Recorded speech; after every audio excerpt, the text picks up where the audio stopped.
విజయవాడ రావటం వల్ల మేము విజయవాడకు వచ్చి 1 ఇయర్ అవుతుందండి.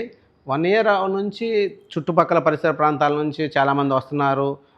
కోర్స్ కంప్లీట్ చేసుకుంటున్నారు. వాళ్ళు ఈవెంట్స్ చేసుకుంటున్నారు. ఇది ఓకే. సో, ఎస్పెషల్లీ ఇక్కడికి రావడం వల్ల ఇదేమన్నా మీకు హెల్ప్ అయిందా? చాలా సార్. నాకు పర్సనల్‌గా అయితే చాలా హెల్ప్ అయింది. ఇన్ని రోజులు బయటికి వెళ్ళాలి, ఒకళ్ళ దగ్గర వర్క్ చేయాలి అంటే గనక ఇంట్లో వాళ్ళు పంపించలేకపోయారు. పిల్లలతో సఫర్ అవుతాము, ఎవరు చూసుకునేవాళ్ళు లేక. కానీ ఇక్కడికి రావడం వల్ల మాకు దగ్గరగా అనిపించింది. సో, ఇక్కడ లొకాలిటీలో విజయవాడకి దగ్గరలో ఉన్నవాళ్ళు కూడా వచ్చి నేర్చుకోగలరు అనే కాన్ఫిడెన్స్ వచ్చింది. నాకే డైరెక్ట్‌గా కాల్ చేసి, నేను డైలీ ఇక్కడ నేను చేసే వర్క్ ఏదైతే ఉందో అంటే నా ఫినిషింగ్ బాగా రాకపోవచ్చు, కానీ అది నేను పోస్ట్ చేసుకోవడం వల్ల నాకు ఆల్రెడీ నేను వచ్చిన ఈ 10 డేస్లోనే నాకు ఈవెంట్స్ కూడా నాకు వచ్చినాయి, కాల్స్ కూడా.